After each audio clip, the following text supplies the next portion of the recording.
जिस सांसद में आपके और हमारे इलाकों की आवाज़ उठनी चाहिए, जिस सांसद में देश के करोड़ों लोगों की समस्याओं पर बहस होनी चाहिए, अगर उसी सांसद में कामकाज लगातार हंगामे और राजनीतिक टकराव में फंस जाए, तो आखिर सवाल किससे पूछेंगे आप? और इस वक्त सवाल सीधे लोकसभा स्पीकर ओम बिरला की भूमिका को लेकर उठ रहे हैं, क्योंकि मामला सिर्फ सांसद के काम करने का नहीं है, मामला है टीएमसी के उन 20 सांसदों का जिनके खिलाफ पार्टी ने अयोग्यता की मांग की थी। और अब टीएमसी की तरफ से संकेत दिया गया है कि अगर स्पीकर की तरफ से इस मामले पर फैसला नहीं आता तो पार्टी सुप्रीम कोर्ट का दरवाजा खटखटा सकती है। लेकिन पूरी कहानी समझने के लिए शुरुआत करते हैं सांसद के मानसून सत्र से।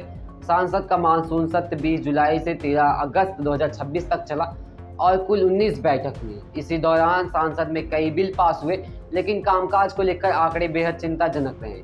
लोकसभा की उत्पादकता करीब 19% और राज्यसभा की करीब 39% बताई गई। यानी सवाल यह है कि इतने बड़े लोकसभा संस्थान का इतना बड़ा हिस्सा आखिर क्यों नहीं चल पाया।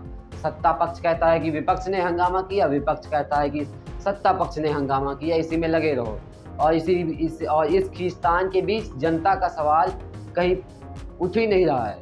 कहाँ प्रोटेस्ट हो रहा है, कहाँ बच्चे मार खा रहे हैं, ये सब बीजेपी तो सुनी नहीं, बहरी है ना। इसीलिए क्योंकि सांसद सिर्फ सांसदों के बहस के लिए नहीं, वहाँ आपके इलाकों की सड़क, रोजगार, शिक्षा, महंगाई, किसानों की समस्या, छात्रों की परेशानी और सरकार की नीतियों पर सवाल पूछे जाते हैं। और इन सवालों के जवाब मांगना सांसदों का अधिकार भी है और जिम्मेदारी भी है। लेकिन यहाँ एक और बड़ा विवाद सामने आया, वह है लोकसभा के स्पीकर ओम बिरला के सामने लंबित टीएमसी के 20 सांसदों का मामला यह है कि टीएमसी के 20 सांसद पार्टी छोड़कर एनसीपीआई के साथ जाने और अलग समूह के रूप में काम करने का दावा किया है। टीएमसी के इन सांसदों की सदस्यता खत्म करने की मांग की है। 19 जून को टीएमसी की तरफ से इन 20 सांसदों के खिलाफ अयोग्यता की याचिका दायर कराई गई थी। इसके बाद 27 जुलाई को अभिषेक बनर्जी ने लोकसभा स्पीकर ओम बिरला से मुलाकात की और 2 पत्र सौंपे उन्हें। इसमें उन्होंने इन याचिका कार्यकर्ताओं पर जल्द फैसला लेने की मांग की। टीएमसी का कहना है कि याचिका कई हफ्तों से लंबित है और अभी तक इस मामले पर औपचारिक सुनवाई की प्रक्रिया आगे नहीं बढ़ पाई है। अब यहाँ असली सवाल है एंटी डिफेक्शन लॉ का। संविधान के 10वीं अनुसूची के तहत अगर कोई सांसद अपनी पार्टी बदलता है तो कुछ परिस्थितियों में उसकी सदस्यता जा सकती है। लेकिन कानून में पार्टी के विलय से जुड़ा एक प्रावधान भी है, जिसमें कम से कम 2/3 विधायकों या सांसदों का साथ होना महत्वपूर्ण होता है। इसी प्रभाव को लेकर इन 20 सांसदों का मामला इतना महत्वपूर्ण बन गया है। टीएमसी का कहना है कि इन सांसदों ने पार्टी के टिकट पर चुनाव जीता था और अब दूसरी पार्टी के साथ जाने के बाद उनकी सदस्यता पर फैसला होना चाहिए। वहीं इन सांसदों के तरफ से दावा किया गया है कि उन्होंने एनसीपीआई के विलय किया है और इसीलिए उन पर एंटी डिफेक्शन कानून लागू नहीं होता। यानी मामला सीधा है, लेकिन फैसला आसान नहीं है। और इस पूरे मामले पर लोकसभा स्पीकर की भूमिका बेहद महत्वपूर्ण हो जाती है, क्योंकि 10वीं अनुसूची के तहत सदस्यता से जुड़े ऐसे मामलों पर फैसला करने का अधिकार स्पीकर के पास होता है।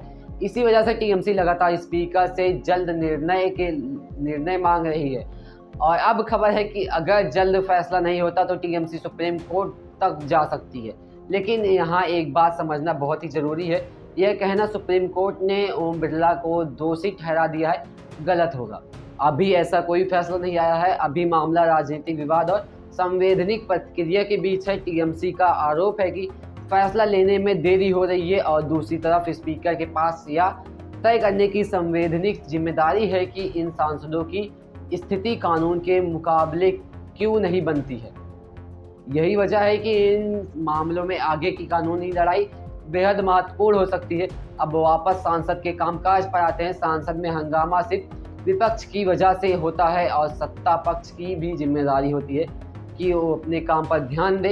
इसका जवाब किसी एक पार्टी के दोषी ठहराने से नहीं निकलता, क्योंकि जब विपक्ष सवाल पूछता है तो सरकार का काम होता है जवाब देना, और जब विपक्ष सांसद की कार्रवाई बाधित करता है तो विपक्ष की भी जिम्मेदारी है कि सांसद को चलने दिया जाए। और यही लोकतांत्रिक की खूबसूरती है। स्पीकर का पद किसी एक पार्टी का पद नहीं होता, वह पूरे सांसद का पद होता है। स्पीकर को सत्ता पक्ष और विपक्ष दोनों को बोलने का अवसर देना चाहिए, पर आपके ओम बिरला जी जो है, जब राहुल गांधी बोलेंगे तो कहेंगे बैठ जाओ बैठ जाओ, ये नहीं होगा ये नहीं होगा। और सांसद की कार्रवाई नियमों के मुताबिक चलनी होती है, इसीलिए जब भी स्पीकर पर पक्षपात का आरोप लगता है तो मामला सिर्फ एक व्यक्ति तक सीमित नहीं रहता, सवाल पूरे सांसदीय व्यवस्था की निष्पक्षता पर उठता है। और यही वजह है कि ओम बिरला को लेकर उठ रहे इस विवाद का इतना बड़ा मुद्दा बन जाएगा, कोई सोचा नहीं था।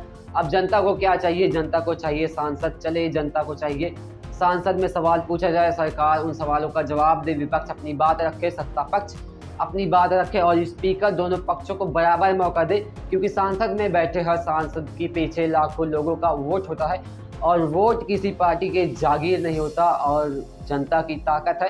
वे अब वोट देकर किसी सांसद को सांसद भेजा है और वह जनता की ताकत है, अपने वोट देकर किसी सांसद को सांसद भेजा है, तो उसका काम सिर्फ पार्टी बदलना या राजनीतिक स्पीकर करण बनाना नहीं होता, उसका काम आपकी आवाज़ संवाद तक पहुंचाना भी होता है।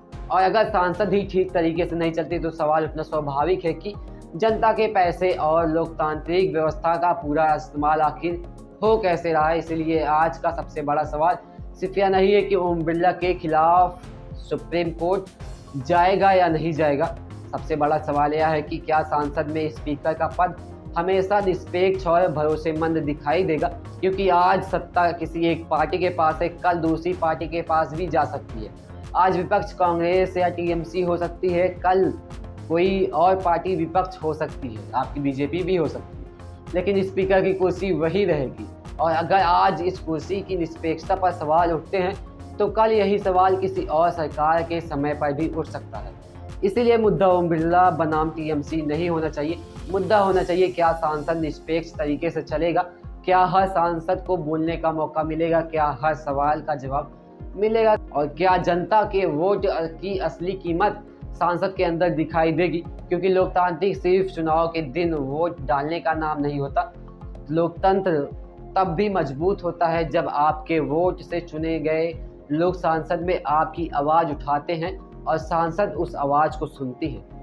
अब देखना यही होगा कि टीएमसी बागी सांसदों के इस मामलों में स्पीकर क्या फैसला लेते हैं और क्या टीएमसी वास्तव में इस मामले को सुप्रीम कोर्ट तक ले जाती है। फैसला जो भी होगा हम आप तक जरूर पहुंचाएंगे। यह विवाद सिर्फ 20 सांसदों तक नहीं है, यह सवाल है सांसद की संवैधानिक संस्था कितनी निष्पक्ष दिखाई देती है, और यही सवाल आने वाले दिनों में भारतीय राजनीति में और बड़ा होने वाला है।